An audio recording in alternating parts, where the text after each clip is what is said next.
Now, the Minister of Basic Education, Siviwe Gwarube, is in Limpopo this week to monitor the delivery of chemical toilets to schools. And this forms part of the Sanitation Appropriate for Education program, or SAFE as it's known, across schools in the country. Let's cross to SABC News reporter Pimani Baloyi.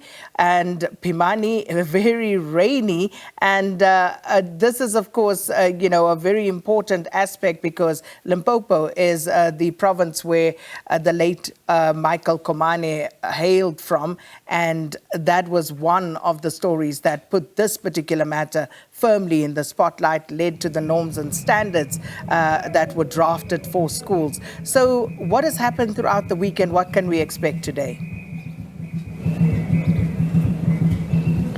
Good morning, Sakina, and good morning to our viewers. You are indeed right. We are in Limpopo. The minister is expected to arrive at this Magauda Primary School at Vuva Village, just outside Lutrigat, where she will be monitoring the progress that the Provincial Department of Education has made in eradicating unsafe pit latrines at school. You are right, correct, Sakina. 10 years ago, little Michael Komane fell into a pit latrine and lost his life, and we saw Section 24 and other civic society organizations taking the department to court, where they were compelled to eradicate pit latrines, unsafe pit latrines at schools. There were about 500 schools that were identified in that court order, and the department was given several deadlines to ensure that all these over 500 schools no longer had these unsafe pit latrines. And we know over the years the department has missed several of those deadlines. We understand the minister's visit today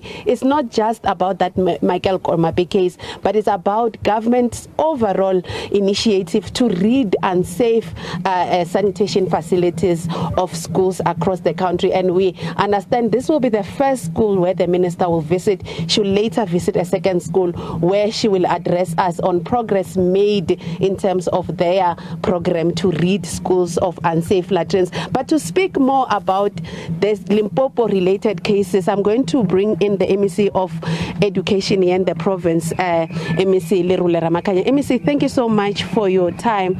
My first question, the department has missed the deadline on several occasions to eradicate pit latrines. What is the progress thus far?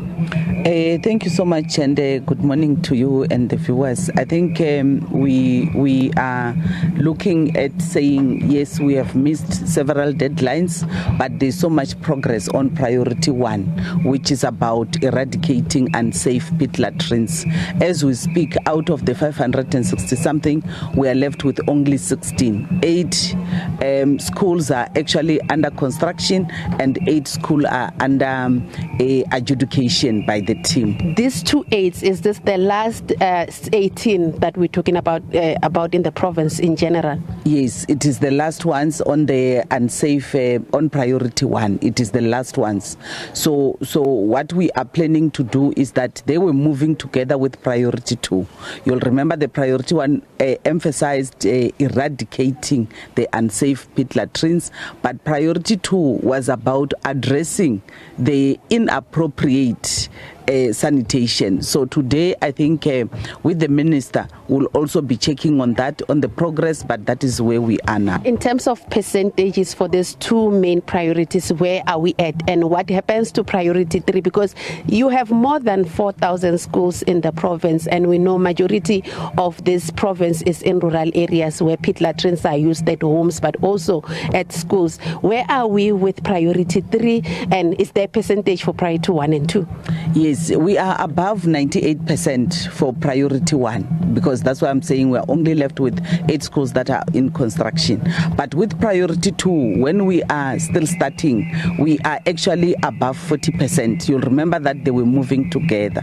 So currently, with the priority 3, it is about us addressing the seats, the number of seats in the schools, and checking. We are actually introducing a program of maintenance.